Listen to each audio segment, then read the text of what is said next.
Vamos aproveitar o intervalo do seu podcast para falar sobre K-pop. Preciso contar uma coisa para vocês. Que você faz dancinha no TikTok? Ah, isso não vai me surpreender. Mas o menu exclusivo do Mac com personagens do BT21 vai. Tem o novo Mac Crispy Chicken Cajun, molho Sweet Chili e Cajun e os personagens BT21 para você levar para casa. Opa, depois do programa eu vou lá no app pedir, porque eu vi que os combos estão com frete grátis, né? Clica aí no banner e pede agora mesmo. É por tempo limitado. Vai!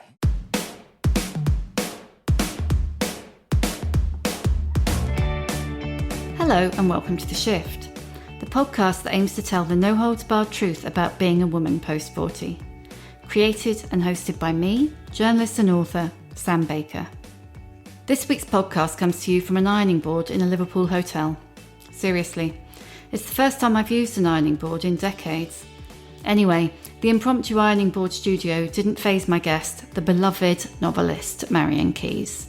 All these hormones that kept me in equilibrium for 3 decades suddenly began a retreat, and I think emotionally it really affected me. That's the thing about Marian. She speaks the truth. She can't not speak the truth, which is why she's sold over 35 million books, the latest of which is the frankly fabliss and immensely truth-telly #1 bestseller, Grown Ups. Over the next 45 minutes, she'll tell the truth about menopause and how different it would be if it happened to men, invisibility, infertility, grief, HRT, Botox, and learning to be shameless in her 50s. This episode is not to be missed. I'm sat in a hotel room 4 floors above Liverpool city centre with the divine Marian Keyes. We're in the middle of her tour. Well, she's nearing the end now. We were in Leeds last night, Liverpool tonight, and it's all glamour. Our mic is perched on an ironing board. I haven't used an ironing board for about 30 years. I don't know about you, Marian. Yeah, me either. Yeah, I never really believed in ironing. No, but it's like falling off a bike. Once you know how to put one up. Yes. This is the living proof. You never forget how to do it. So, Marian, before we get into the nitty-gritty of the big M word, let's talk a little bit about your best-selling new book, Grown Ups. Okay, yeah, it's called Grown Ups, and the title is sort of ironic in that I'm 56 and I'm still waiting to feel that feeling of confidence and sureness and answerable to nobodiness that I thought being grown up would actually be.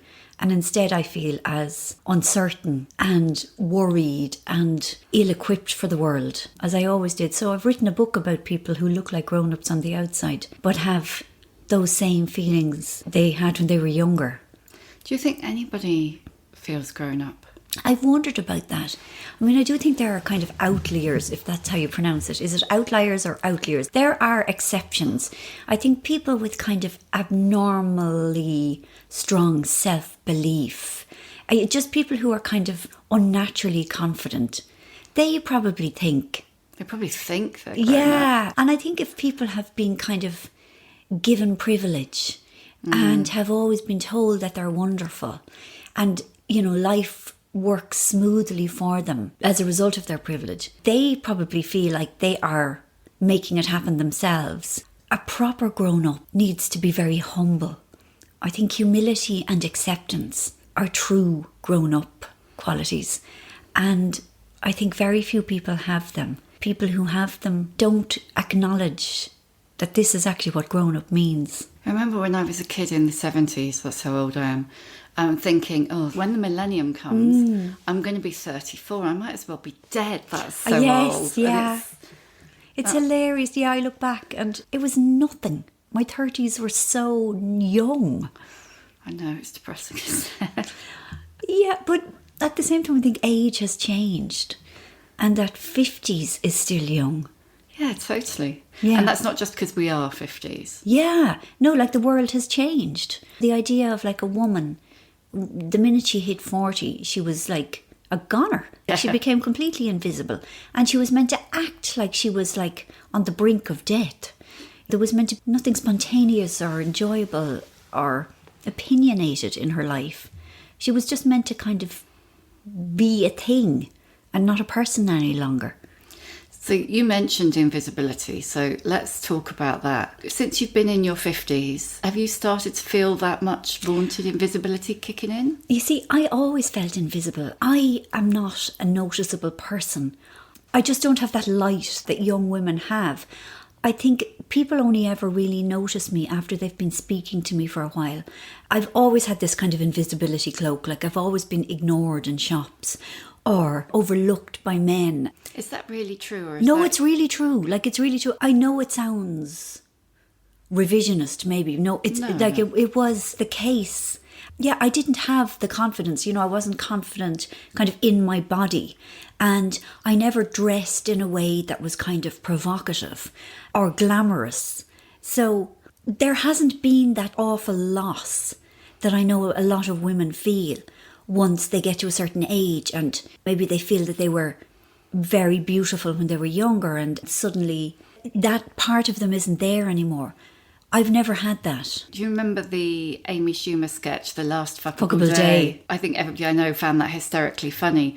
But I think the reality is, if you've never been or defined yourself or thought that you were fuckable, then you don't feel its loss in the same way. Exactly. Yeah. I mean, I always thought I was a woman who depended on my personality more than my looks. So I have never felt unfuckable after a certain age, because I never really felt that fuckable in the first place. That isn't kind of false modesty. It is simply that my looks were not my defining characteristic. Yeah, they weren't your currency. No, they weren't my currency, ever. I think to a certain extent, even if they weren't, there is that moment when you're literally, a door is shut in your face when you're going into a shop, or someone knocks you into the road. And they don't apologise. Yeah, like you're truly, nothing. I haven't seen you. And you think, oh my God, I properly am invisible. Yeah, it's not a nice feeling. It's a weird thing, isn't it? Yeah, it is. So let's talk a bit about the dreaded M word. Let's talk about the menopause. Okay. I know you love it. Well, I do remember having really heavy periods. And jokingly, I used to say, roll on the menopause, because they were incredibly debilitating. They were painful and they were exhausting. And I felt sick for 2 or 3 days every month. And the idea of them stopping was quite attractive. I don't really know when the menopause first started for me, but when I was 45, almost 46, I had a terrible bout of very poor mental health. And it's only looking back that I wonder if that was something to do with the menopause, because the menopause is like adolescence in reverse. It's an incredibly powerful thing to happen to a person. All these hormones that kept me in equilibrium for 3 decades suddenly began a retreat. And I think emotionally it really affected me. Subsequently, I've heard other women talk about it. The depression, also the incredible anxiety. And I still have not been able to find out enough about the menopause. There is no definitive guide to what estrogen does and what a kind of a sudden removal of it does to a body. But I've heard so many women talk anecdotally about anxiety, insomnia and depression happening around the age of 45, 46, that it really makes me think it's real. The number of women I've spoken to who said, yeah, I knew to expect hot flushes. Yeah, we've all heard about hot sweats and it's all a bit ho-ho. Oh, you're a middle-aged woman, let's crack a joke. Yes, and I mean, I know we're getting off the topic of the emotional side, but it absolutely enrages me the way that menopausal women are presented as a joke, as people to be mocked, as like, ho ho, there they go, smashing plates and being angry and growing hair on their chin. When you think of how teenagers are nurtured through adolescence, and into early teenagehood, they're really, really taken care of now, because everybody knows that they're going through something confusing and huge, the upheaval is terrible. But menopausal women don't get anything like that nurturing or support or sympathy or understanding. We're a joke. It's like, haha, she's going through the change. There she is, losing her temper and refusing to cook the dinner. Well, I think, isn't it? It's probably because adolescence is the beginning and menopause is seen as the end, which of course it isn't. But it's like the end of your fertility, reproductive usefulness. Yeah, but it shouldn't be seen as the end of anything. It should be seen as a transition that is incredibly unpleasant for an awful lot of women. And yes, there are women who are very proud to say, I sailed through it, and good for them, lovely for them.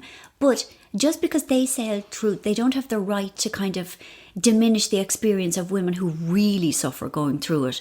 And I've said this before, but if menopause happened to men, they would be given 10 years off work between the ages of 45 and 55. And they would be treated with compassion, with gentleness, with understanding. The medicine that they wanted would be made available. The therapy they needed. Their lives would be made easier. Well, it'd be seen as a rite of passage as well, wouldn't it? It absolutely would. Into wisdom. Yes. Yeah, absolutely. Into being the matriarch, into having survived this long and having learned so much about life and being able to help younger people with all that we have learned. Yeah, it's like if you think about everything that we've been through by our age, whether it's losing people, infertility, job loss, redundancy, loss of parents or not. We've accumulated so much and so much wisdom, and we've learned that so much is survivable. So instead of being regarded as vessels of wisdom, which we are, we're just kind of set aside and sniggered at. Do you think that's why people are disinclined to talk about it? I'm not exactly sure why people are disinclined to talk about it, but I know people are. The way people are uncomfortable talking about periods, it seems unseemly somehow. I'm not exactly sure what it is, but the fact that it's female and it's got to do with the loss of lush, bountiful, fertile womanhood. Obviously, I suppose women are so valued in terms of their femininity that perhaps people are scared away by women who are allegedly past that, you know, who don't have beauty or lushness, freshness, youth, whatever to offer. You look quite lush to me still. Thank you, Sam. But I'm on HRT and I've had Botox and I dye my hair. I have hair extension. That's because you want to, though. It's absolutely because I want to. External pressure, or is it? Oh, not at all. Misogyny? No, it's not internalised misogyny. I mean, I'm on HRT to try and keep my mental health steady. I found the idea of being menopausal freeing. Being free from monthly periods is just such a lovely idea. But now I am so grateful to feel okay psychologically, emotionally, that's what HRT does for me. And I mean, the hair extensions are just because I thought it would be fun. And the Botox is because I had such a frowny forehead and it made me look really cross and disapproving. I'm really peering your forehead no. now. You see, but it is smooth as a lake, my dear. Yeah. Frown for me. I can't. No, I can't. I mean, it's all true. I can't have to squint up my eyes, but my forehead isn't moving. And and it's not anything that I apologise for. And it's not so much the anti-aging thing I'm doing it for. Although maybe I am, because maybe the frown is a sign of age. But I just wanted to look more, what's the word, inviting. Yeah, but it's like, what the hell? Anyway, each to their own. I mean... Absolutely. I mean, the thing is, I know that it has been impossible to resist those messages that women are most admired when they are smooth and young and beautiful and slim or skinny. Slim, yeah, you know, I've internalised all that. And I know as a feminist that those messages are really wrong. Nevertheless, I forgive myself for the parts of me that have that internalised, subconscious, unconscious, whatever, misogyny, where I berate myself for not being skinny and I wish that my forehead wasn't frowny. You know, and really and truly, I don't feel like a bad feminist. I acknowledge that I am a feminist to the best of my abilities, living in a patriarchal society. I mean, your whole life as a woman, pretty much everything you do is wrong. Yes, so, you know, yes, you're too absolutely, fat, or you're too thin. Or you shouldn't be on a diet, or you shouldn't admit you're on a diet, or you're too opinionated, or you're not clever enough. Or I really felt like with the menopause, that really reached a peak when, at the point when I had not a breakdown like you, but really chronic anxiety. My confidence was through the floor. I didn't know what was going on. You know, I'd lost sight of myself completely. Yes. And my reaction was to go to my gynaecologist because I was lucky stroke unlucky enough to already have a gynaecologist. Right. I had loads of loads of girl problems. God love you. So I'd, gone private. So I went straight to her and just went, give me the pills. Yes. But there was all this like external noise, it's like you're a tool of the patriarchy because you're taking HRT. Yeah. So you literally got, some Burke on the internet. Yes. And your mum and your friend who thinks it's the wrong thing and your friend who thinks it's the right thing. Yeah. And, the judgy feminists. And you're just like, whoa, for once in my life, even at this point when society thinks I'm no use anymore, still got an opinion about what I do. Yes. It's very, very frustrating. And you're right in that there are so many people who are adamant that HRT is wrong. And for me, I don't know if I'd still be here. And the idea of coming off it absolutely terrifies me because of what it would do to my mental health.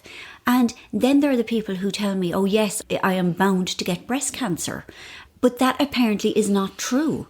That there was a version of HRT some years ago that contained Premarin, which could have contributed to breast cancer.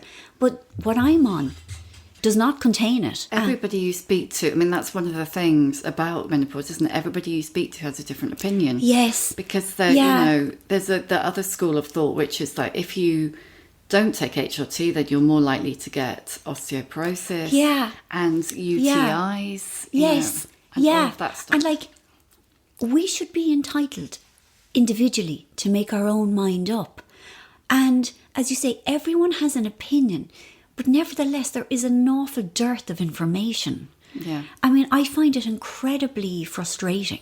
I would like to know what would happen if I dropped my dose or if I attempted to come off it completely. And I can't get it.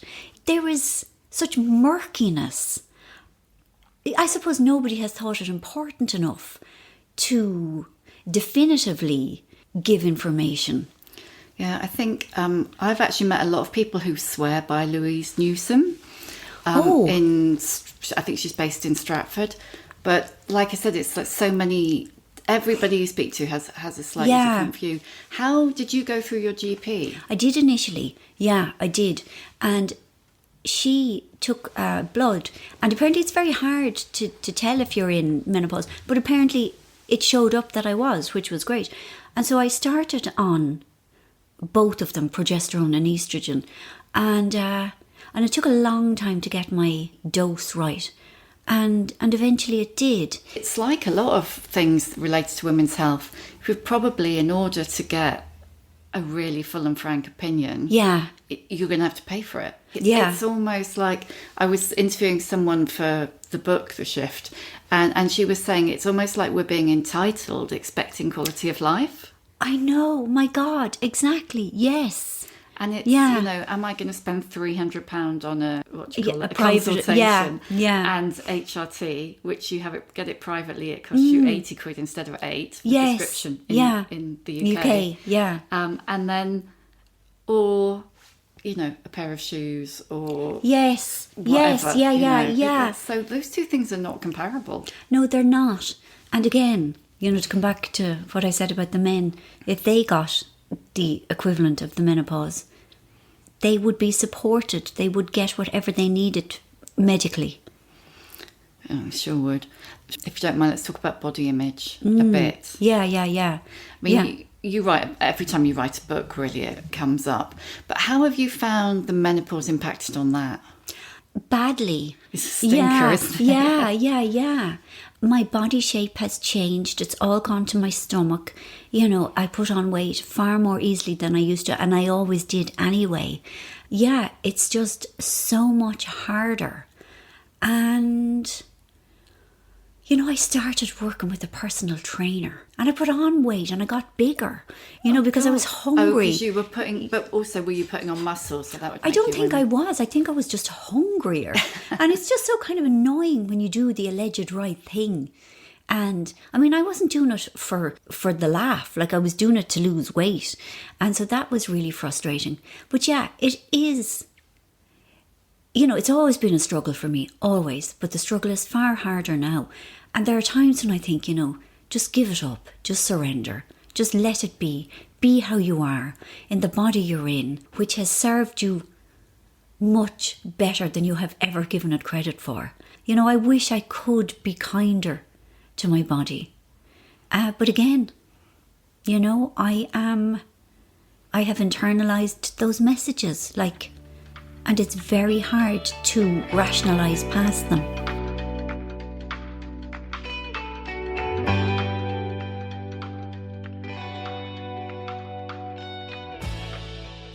It's not helped really, is it, by the way that the only women over 50-ish that you see on the whole are, I saw them described in something I read, I saw them described in an awful way as perennials. i.e. women who don't age. Right, basically. right. And so instead of saying, I mean, there's the whole good for your age thing. And yes, all of that. yes, but yes. If anybody actually said, do you know what? You are going to put on an inch around your middle, and that is how it is. And you can fight like hell if that's what you want to do. But it's probably not going to make any bloody difference. Yeah. And that's okay, because, you know, the what's held up as attractive is ultimately 20. I know. Yes. And I am almost 4 decades past that. Do you feel like, what do you think about representation of women, older women in the media and in society and movies? Yeah, I mean, you either see the likes of Julianne Moore, who is just so ridiculously beautiful, and she is not the norm, or else you see, you know, somebody who is probably the same age as her, but acting a lot older. There aren't any women that I feel, oh, that's me. Because when I asked on Instagram, a lot of people cited you. Oh my God, really? Yeah. Really? Really, yeah. Oh, well, that's very nice. Because you're a successful, visible, older, a bit older, struggling woman. Yeah. You're honest about how it feels, but you still look pretty great. Well, thank you very much. I mean, I think the one thing that I haven't done is I haven't really changed how I dress. You know, I like beautiful clothes. I like beautiful things. And it's an awful lot harder now to find things that suit me. But I will still persevere because it makes me feel joyous. It makes me happy. And I know that I will never be, 8.5 stone again. I will never look the way. And that the awful tragedy was, like, when I was 20, 25, 30, I hated how I looked. I thought I was horrible. But yeah, and I mean, the thing, I suppose, with the hair extensions, there's no law. I mean, that is probably, it's better for us than it was for our mothers, in that, like, there is no law that the minute you hit 40, you get the cauliflower helmet hairdo, that you can still have long hair and that nobody will... Are the people who judge you or would judge you? Yeah. They don't make me feel silly. I feel... I've definitely had comments, though, about when you're going to get your hair cut. I'm like, never. Yeah, never. Absolutely never. No, and anyone who asks that, it's incredibly rude. Yeah. I mean, that is a personal question.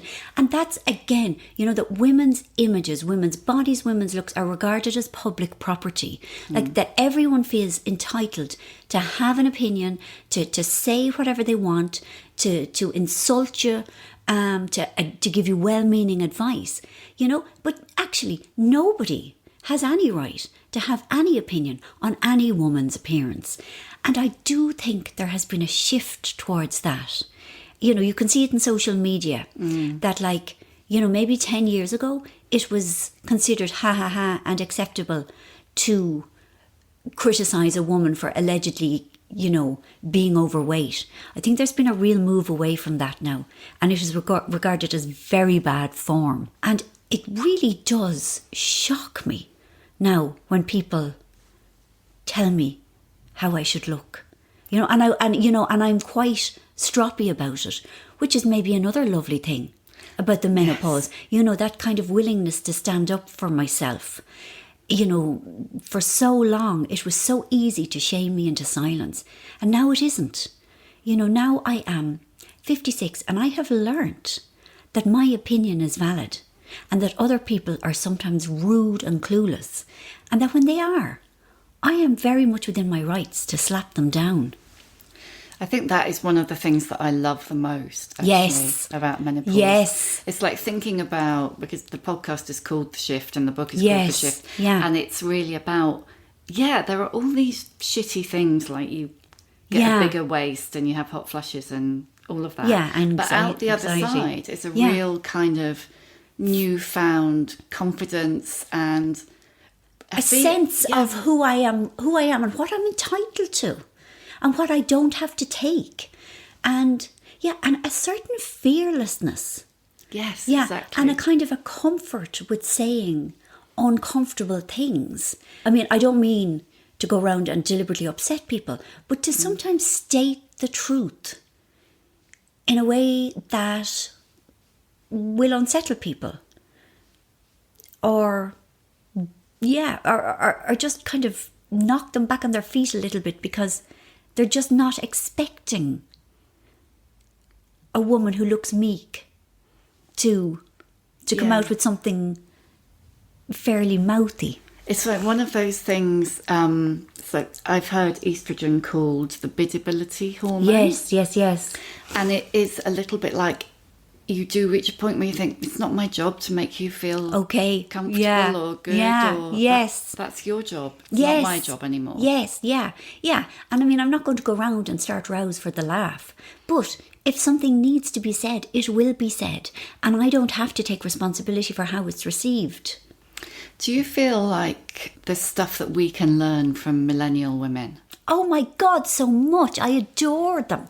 I think they are so different from the way I was. I mean, things like the fat positivity movement and fat neutral movement, where and I love the way they will wear what they want, and it doesn't matter if they're not the size 8 that modelled it in the first place. If they like something, they'll wear it, and they won't apologise for not having the, quote, perfect body.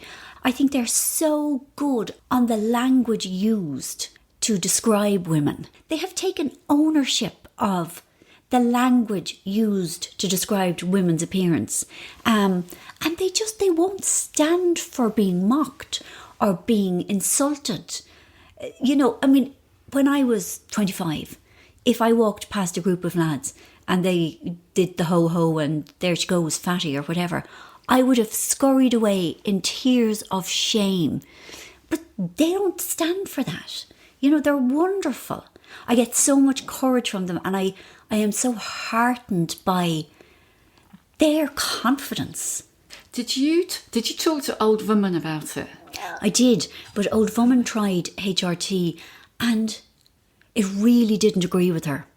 Interesting. Yeah, so she went through it without any help, and she did talk about the depression and the hot sweats. She's funny. Like, you know, she is in many ways not a healthy person, but other things she's absolutely, you know, tough as old boots about. I mean, I think partly like her generation were told, like, to be alive is to suffer, you know, and I mean, I think she really kind of took that on board. But she didn't think it was that big a deal. But she did agree with me about the depression that she got before she knew what was going on for her. So you did have similar, in a way, you probably had a similar it was experience. nice to have that kind of endorsed.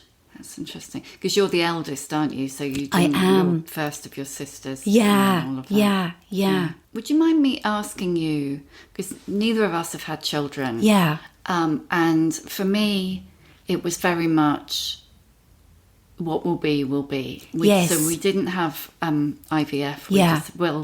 We won't try not to get pregnant. Yes. I didn't get pregnant, and it's just was life. But one of the things that really struck me when I was in the midst of perimenopause was the kind of, I think, mourning.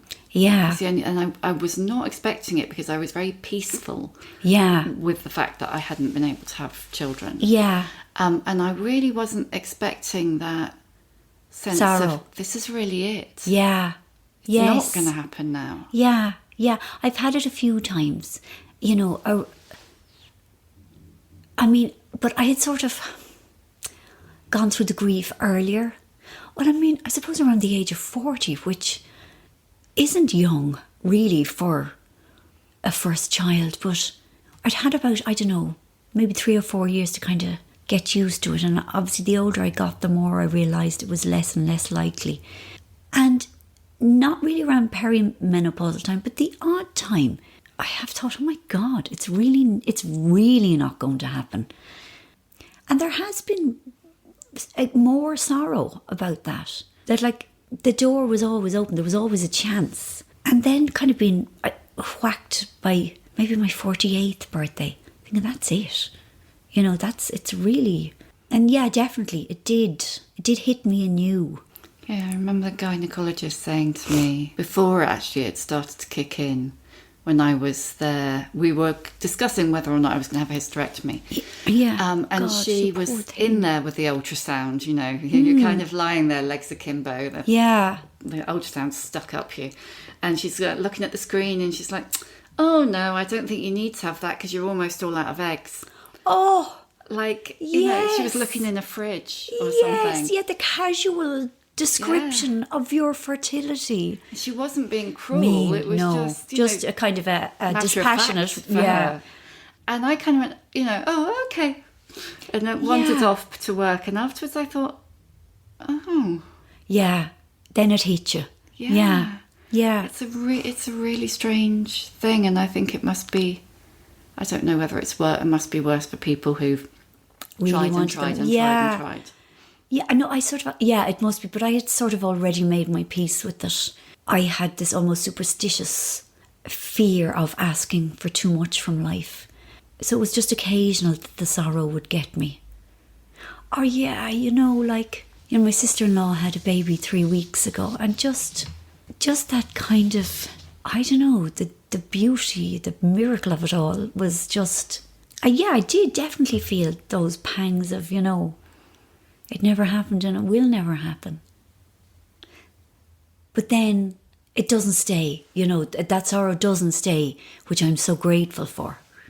Do you feel that you're treated differently from, of course we're all treated differently from men, but have you felt through the ageing process that you've been treated differently from men? You're married to a silver fox, after all. Oh, yeah. He's lovely. God love him. I know, he puts up with so much. Do you mean sexually or in any way? I think just in any way. Many of the women I've spoken to have said they feel like, men get to 50 and they're in their prime. Oh, God, right. Okay, I'm definitely not in my prime. You totally are, Mrs. Number One. Oh, well, thank you, yes. Am I treated differently? I think there is sometimes a gap between when I'm opinionated. The gap between how opinionated I can be sometimes and how meek I look. I think people are quite startled by that and they don't like it. They don't like a meek woman being complainy. But that's the thing, isn't it? If you're a woman, it's complaining. Yeah, when a man, you're being assertive. Yes, Yeah. Like, if you get put in a crappy room in a hotel or if your train is cancelled or something like that, people are really not warm. I suppose maybe they wouldn't be warm anyway. People do not like a woman who complains. I've definitely noticed that. And the fact is I'm less likely to be silent about, I was going to say injustice, not injustice, but inefficiencies. And I can see people looking at me thinking, look at the state of her. No, but they are. And they're thinking, how dare she? Who the hell is she? She's nobody. She's just this middle-aged woman. They're thinking, how dare she be so entitled? Yes, exactly. People don't like it. You've definitely got a lot bolder, though, in the time I've known you. Haven't I, Sam? Haven't I? Yes. Yeah, and maybe the last 5 years, definitely. Yes. Yeah, I have really evolved. And that probably is as a result of getting older, getting more free from the expectations of others. And, an awful lot of people have helped me. And some of the people who have helped me have been the millennials. You know, because I see how brave they are and the flack they take. Yeah, because you've definitely got more political. Oh, I have. You see, the thing is, I was always political, but I was afraid. I mean, you know, like when you interviewed me back in 2015, like I was afraid to talk about, you know, wanting abortion legalised in Ireland. And then by the time the referendum came in 2018, I had you were out there. I was out there, which was the most wonderful feeling, to be free from fear and to be free from the fear of judgment of others is just one of the most joyous things that has ever happened to me in my life. So there is a lot to be said about getting older and just, I was going to say, you know, choosing not to care, but it's not that. It was visited upon me like a form of grace, you know, just one of those benefits of just living long enough and seeing that other people's anger or other people's judgment is utterly survivable. And ultimately, it's not even important. Yeah, it's really interesting. Would you say that's the best thing about getting older? Very much so. And just the ability to stand up for myself in micro situations. You know, like if you're on the tube and somebody is sitting down and they have a bag on the seat next to them and they see you standing and they're making no signs of moving it, I will be very comfortable in asking them politely to move their bag. Whereas I would have been afraid. You know, so all those little situations, I am not at all afraid. That's lovely. Yes. You know, I can't be reduced to a mute, shame-filled ball of nothing by a snarky look or an unpleasant word if I know I'm in the right. That's a lovely feeling. You seem much less inclined to shame yourself than you would have done in the past. Absolutely. Yes. Yeah. I mean, I don't like myself when I behave badly. I don't like upsetting others. I really don't. But there are times when people will put their own shame on me, like, you know, toxic shame. And I don't have to take it. I don't. If I feel like I've done nothing wrong, I am not going to hurt myself because somebody else has an issue. That's lovely. It's a great thing. What's been your favourite age that you've been? Let me see. 2015. 51. 51? Yeah. Why is that? Because I just come out of the really bad spell of terrible mental health.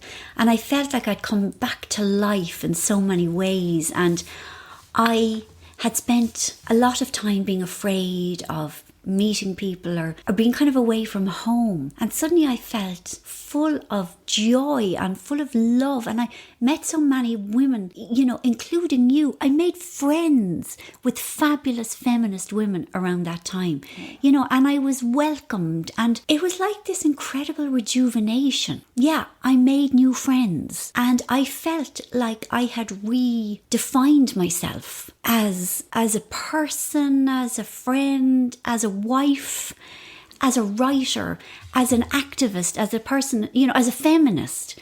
Yeah, it was, and you know, that has kind of stayed. That feeling of feeling connected and alive and opinionated. I really love when there are iniquities, to lend my voice to calling them out and to do other things like, I'm so supportive of other female writers because they get such a raw deal compared to male writers. And I use my platform to big them up. You know, I'm proud of those things that I do. And that all kind of goes back to 51, 52. You know, it's 4 years on now. And I'm a better person. I'm a better feminist. And maybe truer to yourself, maybe. Much, much, much, much more. Yeah, like all that kind of shackles of, you know, having been brought up a Catholic, it's all fallen away. There is nothing left there to scare me. None of them can say anything to me anymore. You know, I am unshameable. I am shameless, as they would doubtless call me, you know. They doubtless would, but you mean that in a totally different way. I do. Oh. Yeah. There's just a few questions that I always ask at the end. First of all, can you recommend a book? 3 Women by Lisa Taggio. Yeah. So good. It's utterly amazing. I mean, it's just real women talking about their sexuality in a way that I've never really read it before. It's just so honest.